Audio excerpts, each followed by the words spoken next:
Bonjour Joseph Baout. Bonjour. Directeur de l'Institut Issam Fares de politique publique et de relations internationales à l'Université américaine de Beyrouth. Merci d'être avec nous en direct de la capitale libanaise où vous vivez. Quelle est l'atmosphère autour de vous ce matin ? D'abord, merci de me recevoir ce matin. Écoutez, il est très difficile de décrire avec des mots suffisamment justes l'ambiance ce matin à Beyrouth et toute la nuit. Depuis pratiquement 6 heures hier soir, lorsqu'il y a eu le raid sur la banlieue, l'énorme raid qui a secoué tous les quartiers environnants et qui visait Hassan Nasrallah probablement. Les bombardements n'ont pas arrêté toute la nuit. Beyrouth n'a pas dormi, le Liban n'a pas dormi. Les bombardements ont pratiquement touché toutes les zones, non seulement dans Beyrouth et sa banlieue, mais aussi dans la montagne, très loin. Et on a du mal à comprendre exactement quels sont les objectifs et les cibles israéliennes.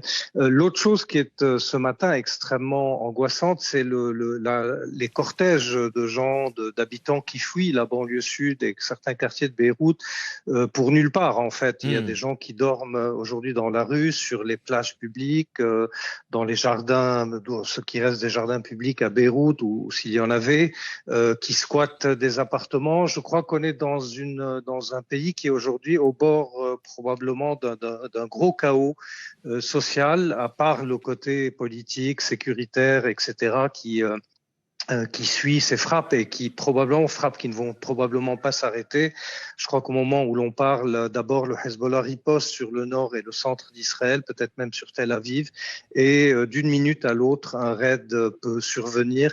Les Israéliens multiplient maintenant les annonces à l'avance en faisant des communiqués où ils précisent pratiquement immeuble par immeuble ce qu'ils vont frapper, ce qu'ils ont exécuté hier dans la nuit. Donc il y a une sorte d'énorme angoisse, une situation psychologique extrêmement tendue et difficile, avec bien entendu aussi l'inconnu de l'avenir. On ne sait pas très bien vers où ce pays va aller. On ne sait pas si Nasrallah est mort et ce que ça veut dire. On ne sait pas ce qui reste du Hezbollah et ce que ça veut dire. On ne sait pas jusqu'où Netanyahou veut aller et ce que ça veut dire. Je crois que maintenant, le Liban est vraiment au bord de la crise de nerfs. En fait. Vous parlez d'inconnu et vous parlez d'Hassan Nasrallah. Les médias israéliens affirment que le chef du Hezbollah était directement ciblé. Des sources proches affirment qu'il est indemne, mais il n'y a toujours pas d'annonce officielle. Quelle serait l'ampleur du choc si on apprenait sa mort ?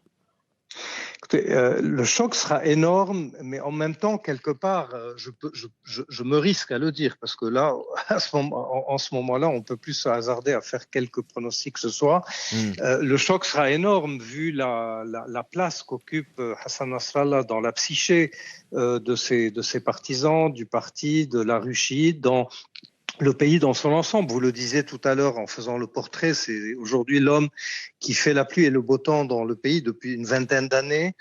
C'est aussi devenu une figure régionale. En fait, c'est un peu la projection de la puissance iranienne dans la région.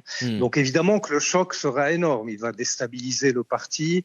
Et le choc n'est pas seulement celui de Hassan Nasrallah. Il y a probablement de très hauts gradés et cadres du parti qui ont péri avec lui s'il a péri hier soir. Donc le parti sera très profondément désorganisé, peut-être disloqué, etc. Mais on peut dire que le Hezbollah perd de jour en jour sa capacité à répondre à Israël. Ça c'est évident. J'allais y venir, mais il y a aussi autre chose, c'est que le parti est une énorme structure qui est construite depuis 40 ans, et avec beaucoup d'intelligence et je dirais de patience stratégique, pour employer les termes même de la doctrine iranienne.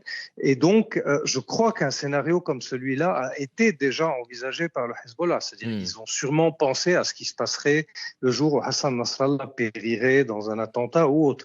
Maintenant, évidemment, et c'est là où on en vient à ce que vous disiez, depuis 1 mois et demi, 2 mois, les coups portés par Israël, non pas seulement celui d'hier soir, mais le démantèlement des systèmes de communication avec l'opération Pager, l'assassinat des chefs militaires de haut rang, le chef d'état-major il y a 2 mois, puis ensuite les chefs de l'unité d'élite il y a 1 semaine et demie, puis les frappes d'hier et maintenant probablement les caches d'armes qui sont une après l'autre détruites et probablement neutralisées. Je ne sais plus et je pense que franchement, à l'heure qu'il est, avec toute humilité, très peu de gens pourraient répondre à votre question de savoir qu'est-ce qui reste vraiment de la force militaire du Hezbollah. On parle de deux choses. Il y a le niveau du commandement qui est sérieusement ébranlé, mais probablement qui se rétablira s'il a le temps de souffler. Et c'est pour ça qu'Israël multiplie les raids de façon ininterrompue pour ne pas laisser le temps à l'appareil de reprendre son souffle et de se réorganiser, mais on ne sait pas non plus ce qui reste de la capacité de feu. Évidemment, Israël tire depuis 2-3 jours sur Israël, Hezbollah tire sur Israël depuis 2-3 jours. Des missiles à longue et moyenne portée, lourds, semi-lourds, etc. Mais on ne sait plus très bien exactement d'abord qui commande tout cela, s'il y a une sorte de standard procedure, comme on dit dans les armées, pour faire telle ou telle chose à tel ou tel moment, ou si aujourd'hui il y a des commandants de façon décentralisée qui sont en train de répondre du mieux qu'ils peuvent à la menace israélienne. C'est là où il y a une vraie question stratégique qui se pose. Est-ce que Joseph Baout, on ne vous entend plus. Terrestre au Liban.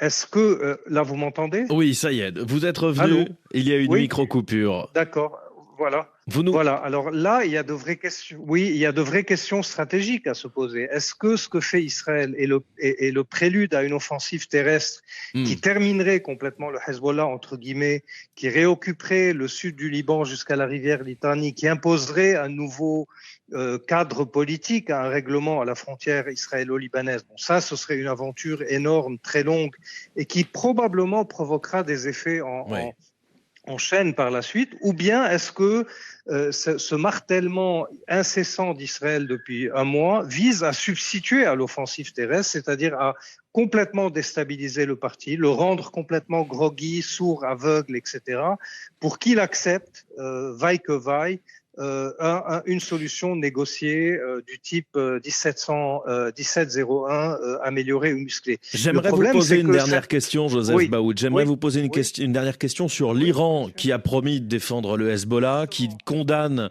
une dangereuse escalade qui, selon lui, change les règles du jeu. Pourtant, Téhéran est resté en retrait jusqu'ici. En une minute, c'est ce qu'il nous reste, Joseph Baout. Comment interprétez-vous ce positionnement de l'Iran actuellement ? Écoutez, l'Iran jusque-là était plus ou moins quiet, était plus ou moins silencieux, laissait faire le Hezbollah, laissait faire le Hamas, etc. Avec la portée des coups qui sont maintenant rendus, enfin portés au Hezbollah et donc à l'Iran, je ne suis pas sûr que l'Iran pourra continuer à rester dans cette posture de, disons, de semi-quiétude.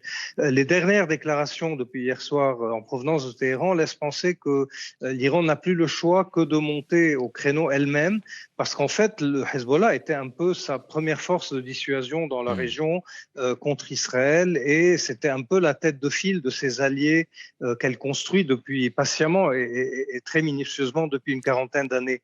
Si l'Iran était privé de ces outils-là, je crois qu'elle n'aurait plus le choix que de passer en première ligne, ou alors de se rendre dans une sorte de reddition négociatoire avec le monde occidental, ce qui ne ressemble pas du tout au logiciel du régime iranien jusque-là. Merci. Donc je crois que c'est la vraie question à regarder aujourd'hui, c'est celle du comportement iranien dans les heures et les jours qui suivent. Merci Joseph Baout, à Beyrouth ce matin, invité d'RFI. Bonne journée et à très bientôt.